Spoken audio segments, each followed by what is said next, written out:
하나님 말씀은 구약성경 창세기 21장 16절에서 21절까지입니다. 구약성경 26쪽에서 27쪽에 걸쳐 있습니다. 우리 같이 16절부터 21절까지 함께 읽겠습니다. 이르되 아이가 죽는 것을 차마 보지 못하겠다 하고 화살 한바탕 거리 떨어져 마주 앉아 바라보며 소리내어 우니 하나님이 그 어린 아이의 소리를 들으셨으므로 하나님의 사자가 하늘에서부터 하갈을 불러 이르시되 하갈아 무슨 일이냐 두려워하지 말라. 하나님이 저기 있는 아이의 소리를 들으셨나니 일어나 아이를 일으켜 내 손으로 붙들라. 그가 큰 민족을 이루게 하리라 하시니라. 하나님이 하갈의 눈을 밝히셨으므로 샘물을 보고 가서 가죽부대에 물을 채워다가 그 아이에게 마시게 하였더라. 하나님이 그 아이와 함께 계심에 그가 장성하여 광야에서 거주하며 활 쏘는 자가 되었더니 그가 바란 광야에 거주할 때에 그의 어머니가 그를 위하여 애굽 땅에서 아내를 얻어 주었더라. 아멘.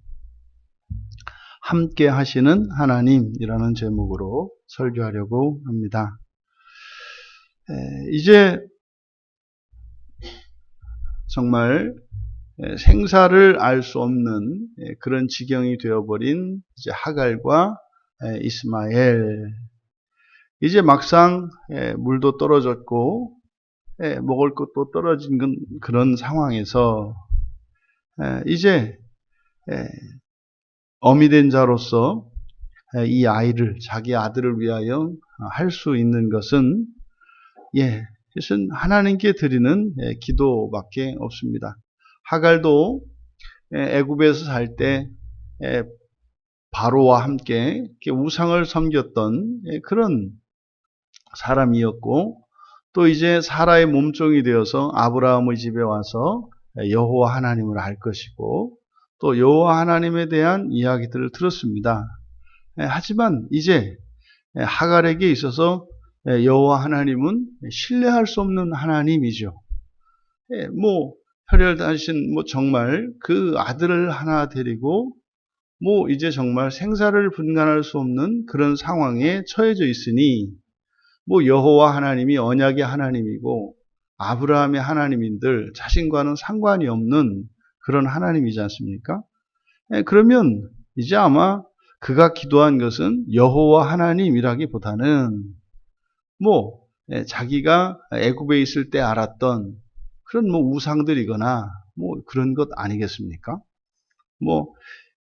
실제로 우리가 인생에서 큰 환난을 만나 시험에 들었을 때 그래서 교회를 떠나고 신앙을 버리는 이런 경우들이 있습니다.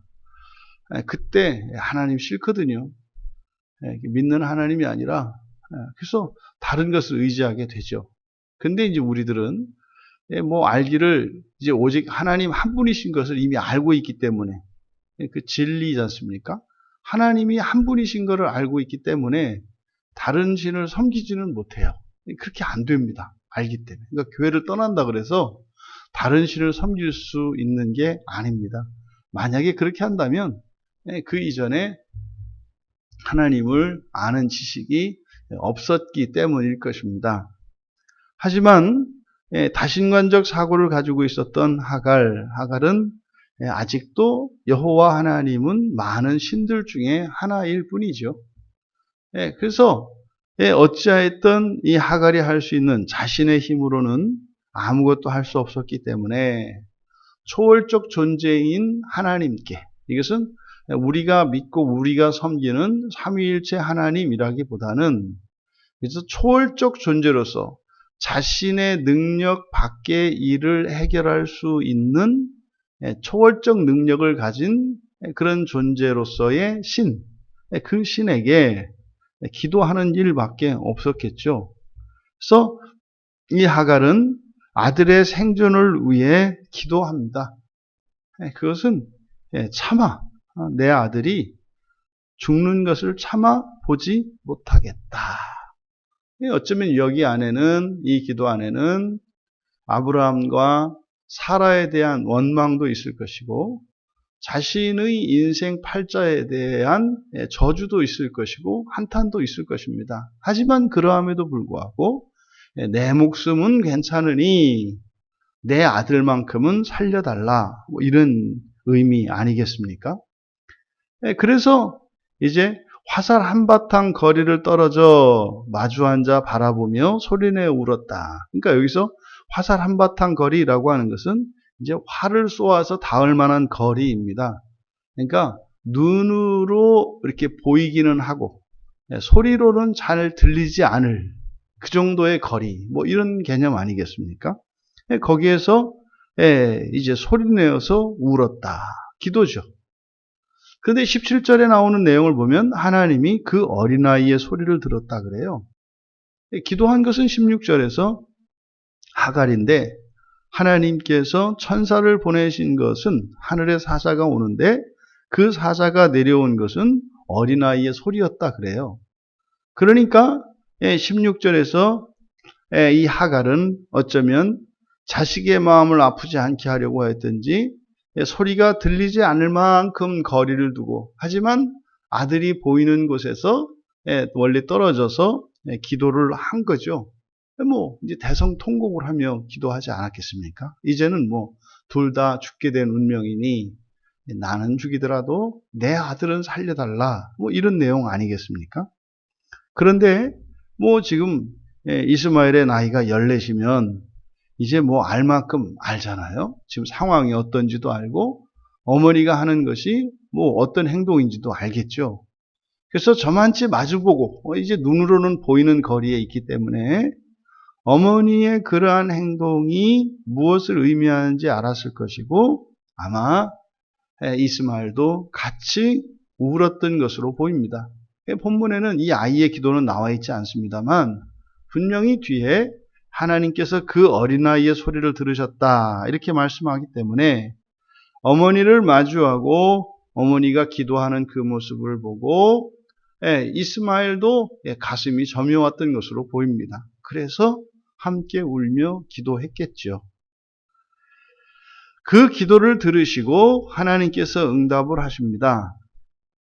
그런데 하갈에게 찾아온 하나님의 사자가 맨 처음 한 일은 이름을 불러준 일이에요. 하갈아, 무슨 일이냐? 두려워하지 마라. 하갈아. 여러분 이것을 성경에서 종종 이름을 부르는 장면들이 나오는데 정말 하나님이 여러분에게 하나님의 천사를 보내셔서 그 천사가 여러분의 이름을 불러주었을 때 어떻겠냐고요. 뭐 우리나라 시인도 이름을 불러주었을 때 뭐 꽃이 되었다고 하는데 하늘의 사자가 와서 여러분의 이름을 딱 불러줬을 때 그때 그 벅찬 감정은 이루 말할 수 없지 않겠습니까? 왜요? 하나님이 나를 아시는 거예요.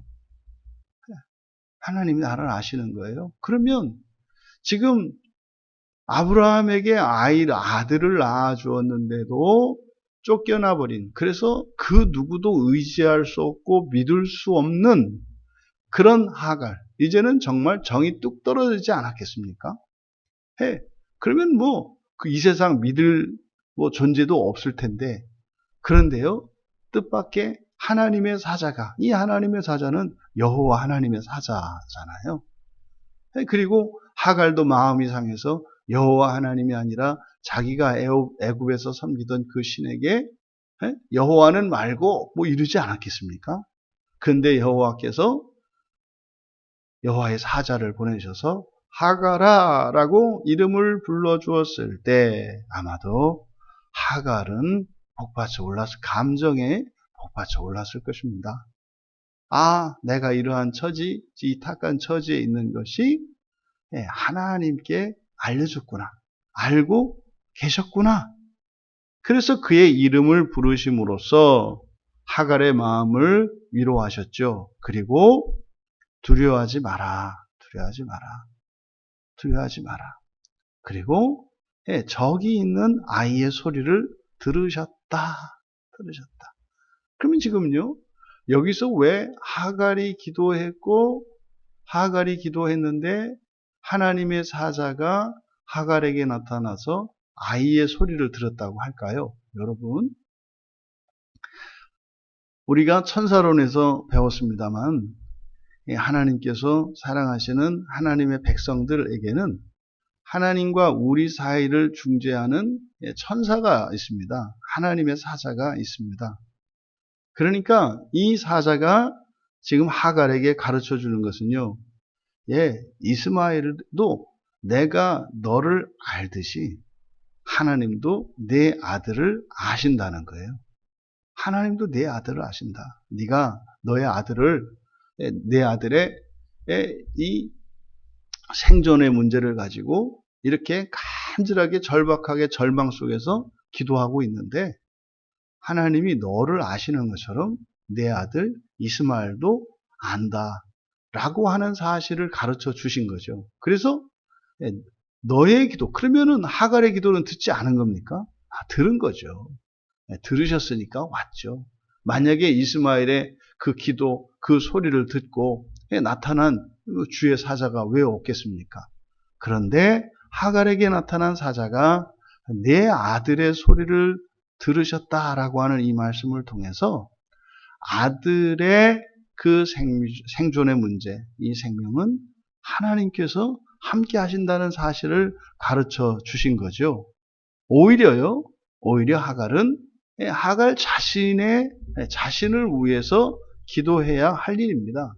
그리고 이제 하갈의 기도를 또한 들으신 거잖아요.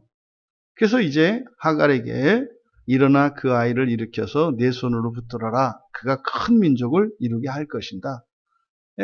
이것은 이미 아브라함에게 준 계시였죠. 그러니까 아마 아브라함에게 나타났던 그 천사가 다시 하갈에게 나타난 것으로 보여집니다. 그래서 그 아이도 아브라함의 씨이기 때문에 하나님께서 그에게 한 민족을 이루도록 약속하셨다라고 하는 내용을 하갈에게 동일하게 전한 거죠. 그 순간 하갈의 눈이 밝아졌습니다. 그래서 하나님이 하갈의 눈을 밝혀주셨으므로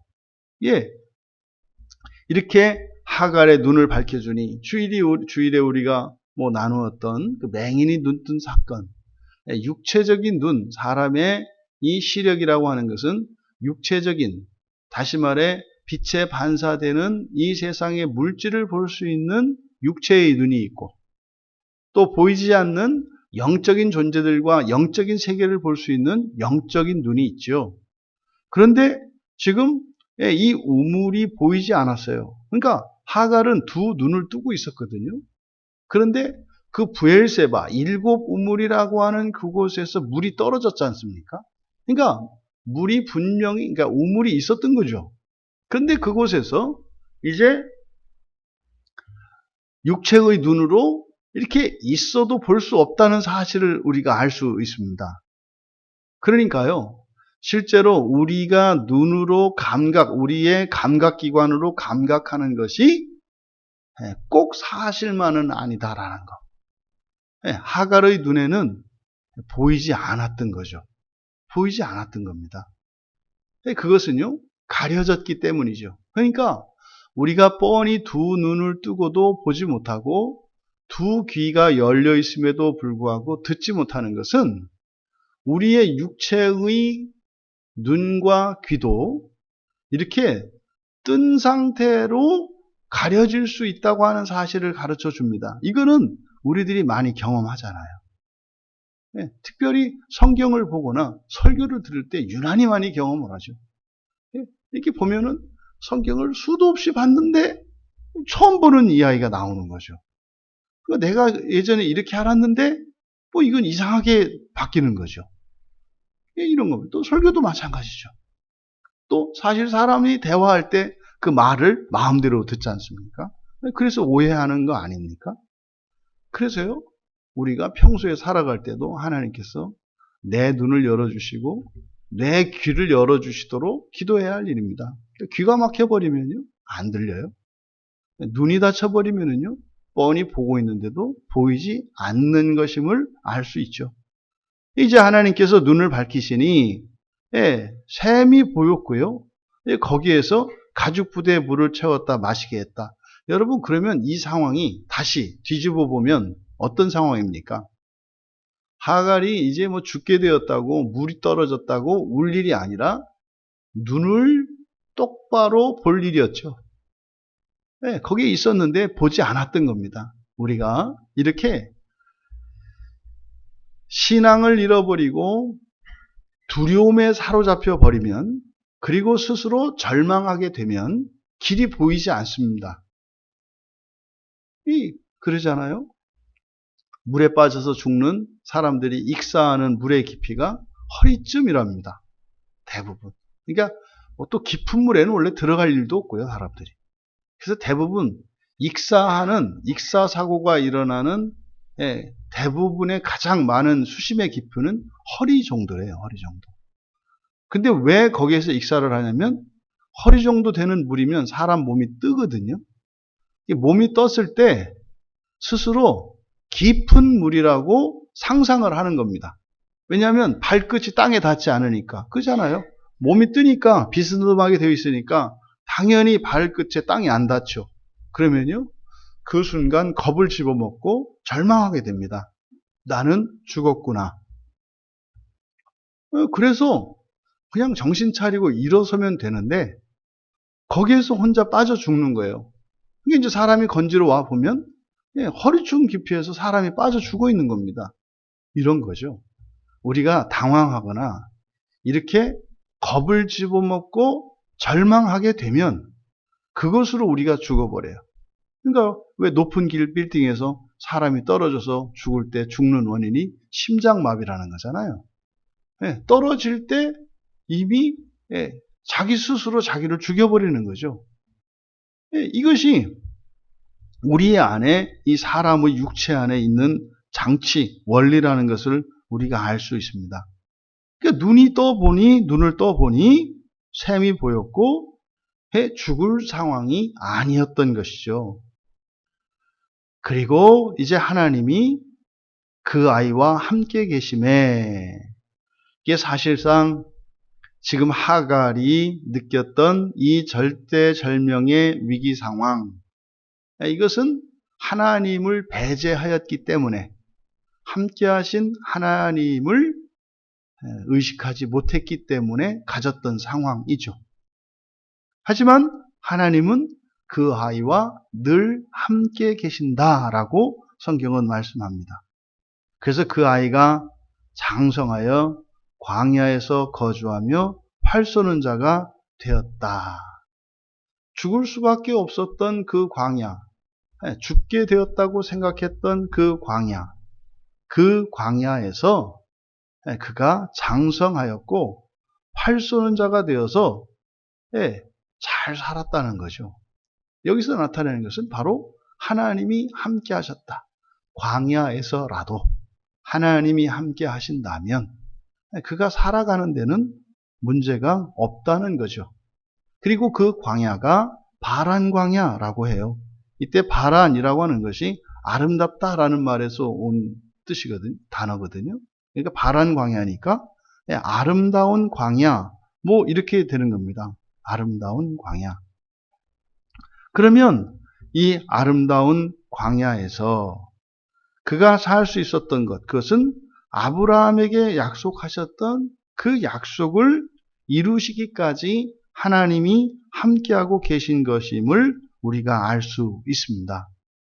여기서 우리가 다시 한번 짚어보아야 합니다. 이 구원의 문제입니다. 신약에서 이 구원의 문제는 구약에서 언약 안에 있는 것이고 또 족보 안에 있는 것입니다. 그러니까 구약 성경에 나오는 족보 안에 이름이 있다는 것은 언약 안에 있다는 것이고, 언약 안에 있다는 것은 신약의 언어로 구원받았다는 뜻입니다.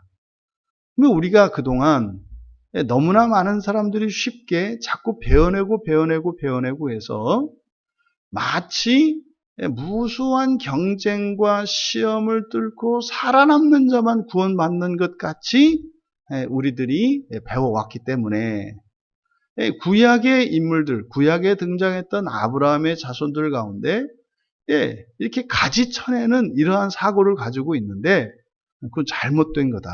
잘못된 거다. 그럼 여기서 이 이스마엘은 분명히 13절에서 아브라함의 씨라고 했지 않습니까? 근데 여기에서 그 아브라함의 씨라고 하는 것은 예, 하나님의 언약 안에 실제로 할례 언약을 맺었잖아요. 이스마엘도. 그러면 그가 구원 안에 있다는 뜻인데 이제 문제가 되는 것은 뭐냐? 예, 그의 자손들입니다. 예, 이스마엘의 자손들과 이삭의 자손의 차이는 이삭의 자손들은 이삭의 자손이기 때문에 언약 안에 있게 돼요. 의의 전가죠. 그 자손이기 때문에 들어갑니다. 그런데 문제는 이스마엘은 아브라함의 자식이에요. 그리고 언약의 자식이에요. 언약의 자손이에요. 근데 이스마엘의 씨는 육체적으로는 혈통으로는 분명히 아브라함의 자식이잖아요. 아브라함의 자손이잖아요. 그런데 이스마엘의 자식들에 대해서 그렇게 하지 않은 것은 바로 혈통을 따라서 언약이 계승되기도 하고 혈통과는 다르게 이 언약적 그 계보가 있다는 것을 가르쳐 줘요. 그러니까 이 이스마엘의 자손들은 그러면 어떻게 되는가? 그럼 영원히 아브라함의 언약에서 끊기고 구원과 상관이 없는 끊겨지는 그런 자손들이 되는가? 하나님께서 이스마엘에게 아브라함의 씨니까 한 민족을 이루겠다고 하신 건데 그러면 그 민족 전체는 구원받지 못하는 그런 민족인가? 아니라는 거죠. 실제로 역대상 1장에 가면 그 족보 안에 다 기록되어 있습니다. 이스마엘도 아브라함의 자손으로 기록되어 있고 또 나중에 후처를 또다시 아내를 얻었던 그 그두라의 자손들도 역대상의 족보에 들어가 있어요. 그러니까요. 아브라함이 낳은 이 자식들은 아브라함의 씨로서 언약의 계보 안에 들어간다 이 말이에요. 그런데 이스마엘의 그러면 자식들은 어떻게 되는가? 그럼 이스마엘의 자식들은 버려지는가? 그렇지 않습니다. 왜냐하면 역대상 27장 30절에 가면 이스라엘 안에 이스마엘 사람 오빌, 하갈 사람 야시스가 이스라엘 안에 속해 있는 것을 알 수가 있어요. 그러니까 이스마엘의 자식들 가운데에서도 이스라엘 안으로 포함이 되는 자식들이 있다 이 말이에요. 그럼 어떻게 구원에 들어갈 수 있겠는가? 그런 거죠. 간단합니다. 이스마엘의 자식들은 아버지 이스마엘의 자식이기 때문에 언약 안에 들어갈 수는 없어요. 왜요? 아브라함의 씨가 아니기 때문에. 이때 아브라함의 씨라고 하는 것은 언약을 이야기하는 겁니다. 그러면 그 사람들은 영원히 못 들어가느냐? 아니죠. 그들이 개인적으로 할례를 하고 언약 안에 들어가면 되는 거죠. 그런데 우리는 버림받았어 하고 스스로 할례를 받지 않고 언약 안에 들어가지 않는다면 하나님이 버려서 들어가지 않는 것이 아니라 스스로 할례하지 않았기 때문에 언약 안에 들어가지 않는 것이다. 그러면요, 결국 이스마엘의 자식들이라 할지라도 아브라함의 씨가 되는 이삭의 자식과는 다르지만 결국은 같습니다. 왜요? 이스마엘의 자식도 그러면 할례를 받으면 그 할례 언약에 참여해서 이스마엘 말이 엉킵니까? 아브라함 언약 안에 들어갈 수 있다 이 말이에요. 아브라함 언약 안에. 그럼 반대로 이삭의 자손은 아브라함의 씨라고 했어요. 그러니까 이삭의 자식은 아브라함의 씨라서 언약 안에 있습니다. 근데 언약 안에 있기 때문에 할례를 하지 않아도 될까요? 그렇지 않아요. 할례하지 않으면 그 언약 안에 스스로 참여하지 않는 것이기 때문에 이삭의 자식이라 할지라도 할례를 받고 언약 안에 참여하지 않으면 스스로 버려지는 결과가 돼요. 결국 그러면 똑같지 않느냐? 예, 결과적으로는 같습니다. 그런데요, 환경이 다르죠. 이삭은 아버지 이삭으로 하여금 자연스럽게 할례가 되어지겠죠. 난지 8일 만에 할례가 될 겁니다. 그런데요, 이스마엘 자식들은 그렇게 되지 않을 가능성이 많죠. 하지만 할례를 할 수도 있죠. 그러니까 이스마엘 자식의 경우에는 스스로 버림받을 가능성이 있는 것뿐이죠. 구원의 조건은 다르지 않다 이 말입니다. 우리는요, 언제든지 범죄하고 하나님을 떠났다 할지라도 돌이킬 수가 있어요. 조심할 것은 그래? 그러면 내가 한번 하나님 떠났다가 다시 오면 되겠구나. 이런 생각은 매우 위험천만인 생각이다. 위험천만인 생각이다. 여기서 지금 말씀하고자 하는 바는 자꾸만 구약 성경을 읽어나갈 때 이 언약의 계보 안에서 자꾸만 이렇게 가지치기를 해나가려고 하는 이런 우리들의 잘못된 사고를 고쳐야 한다는 것을 말씀드리고자 하는 것입니다.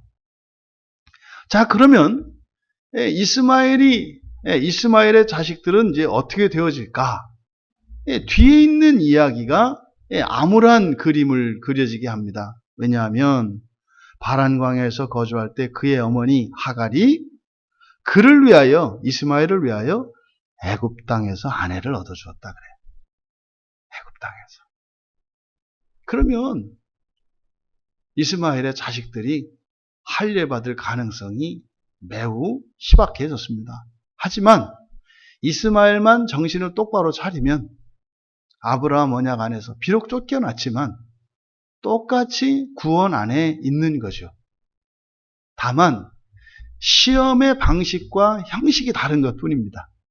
이제 이삭에게서 태어날 자식들과 또 이삭, 그리고 이스마엘에게서 태어날 자식들과 이스마엘, 이들이 결국은 똑같은 시험 안에 있게 돼요.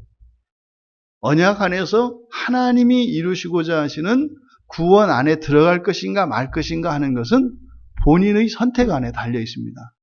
그러니까 버려진 것 같지만 여전히 하나님은 함께 하신다.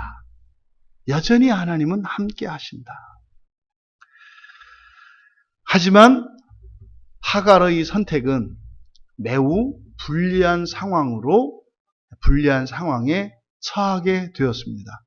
그래서 우리가 좋은 환경을 선택하는 것이 중요합니다. 그래서 우리들이 신앙 안에서 자녀들을 결혼시키는 이유가요, 만약에 예수를 믿지 않는 사람과 결혼을 하면 구원에서 버려지는 걸까요? 또 반대로 그러면 신앙 없는 사람과 이교도와 결혼을 해도 될까요? 도대체 모르겠는 거죠. 구원은 우리가 하는 것이 아니라 하나님이 하시는 일입니다. 이때 하나님이 하시는 일이라는 것은 우리와 상관이 없다는 이야기가 아니라 우리의 삶의 환경이 달라진다는 뜻이에요. 우리의 삶의 환경. 하지만 수월하게 하나님을 믿고 순종하며 평화롭게 살아갈 수 있는 환경이 있고, 굉장히 위험하고 거친 인생을 살아갈 수밖에 없는 환경이 있다는 것이죠. 그래서 바른 선택을 하며 살아가야 합니다. 하지만 어떤 선택을 할지라도 언약 안에 있는 이들의 구원은 하나님께서 반드시 이루신다. 반드시 이루신다. 하나님은 죄인들과 늘 함께 하십니다. 그리고 회개하고 돌아오기를 기다리시며 쉼없이 기회를 주십니다. 여러분, 여기서 죄인이라고 하는 이 의미는 신앙을 완전히 버리고 떠난 사람만을 의미하는 게 아니죠. 사람으로 놓고 보면 현재 이 시간을 기준으로 해서 현재 예수를 믿는 사람과 믿지 않는 사람으로 나뉠 수 있습니다. 그럼 이때 회개하고 돌아와야 되는 죄인이라고 하는 것은 예수를 믿지 않는 사람이죠. 하지만 예수를 믿고 있는 우리 안에도 여전히 회개하지 않고 돌이키지 않은 죄가 있죠. 그래서 이 말씀은 모두에게 적용이 되는 말씀이죠. 우리가 온전히 구원을 얻었습니까? 그렇지 않습니다. 우리가 아직 극복하지 못한 죄가 있다면 아직 온전한 구원을 이루지 못한 겁니다. 여러분 조심하셔야 합니다. 내가 예수를 믿었다고 하는 그것이 모든 죄로 인한 죄책과 오염으로부터 벗어난 것을 의미하지 않아요. 이게 로마서에서 유대인들에게 다루는 중요한 주제잖아요. 유대인이라고 해서 선민이라고 해서 너희들은 모든 율법으로부터 면제되고 이방인들은 죄를 지면 벌받고 너희들은 죄를 지면 벌을 안 받는다고 생각하지 마라. 그리스도인들에게 주는 말씀이거든요. 하지만 오늘 성경은 함께 하시는 하나님에 대하여 우리에게 계시합니다. 여러분, 우리 안에 작은 죄라도 반드시 돌이키고 회개하여 하나님께로 돌아와야 합니다. 또 그것을 위해서 도우시고 포기하지 않으시고 기다리시는 하나님. 오늘 하루의 삶 속에서도 예수 그리스도를 믿지 않는 이들이 그리스도께로 돌아오는 일들이 일어나기를 바랍니다. 또한 예수 안에 있고 예수를 믿고 이미 구원을 얻은 자들이라 할지라도 더욱 구원을 이루며 살아가는, 또 함께 하시는 하나님의 그 도움과 은혜를 받으며 살아가는, 그래서 그것이 기쁘고 감사하고 보람된 이 한날 되시기를 주님의 이름으로 축원합니다. 존귀하신 하나님, 저희들이 이 세상을 살아가는 동안 늘 하나님이 함께 하시며 저희들을 도우시고 저희들을 인도하여 주심을 믿으며 감사합니다. 함께 하시는 하나님을 늘 경험할 수 있도록, 감각할 수 있도록 은혜를 베풀어 주시고 저희들 안에 있는 모든 죄악들이 깨끗이 씻기기까지 하나님의 도움을 받으며 하나님의 그 은혜를 누리며 더욱 사랑하며 날마다 거룩해지는 저희들 되게 하옵소서. 심판하시는 하나님이 아니라 구원하시는 하나님이신 것을, 우리를 구원하기 기뻐하시는 하나님이신 것을 늘 잊지 않게 하여 주셔서 죄 가운데에서도 절망하거나 낙심할 것이 아니라 오히려 하나님의 은혜를 구하며 더욱 하나님 앞에 나아갈 때 도우시며 구원하시는 하나님을 경험하며 살게 하옵소서. 감사하며 예수님의 이름으로 기도하옵나이다.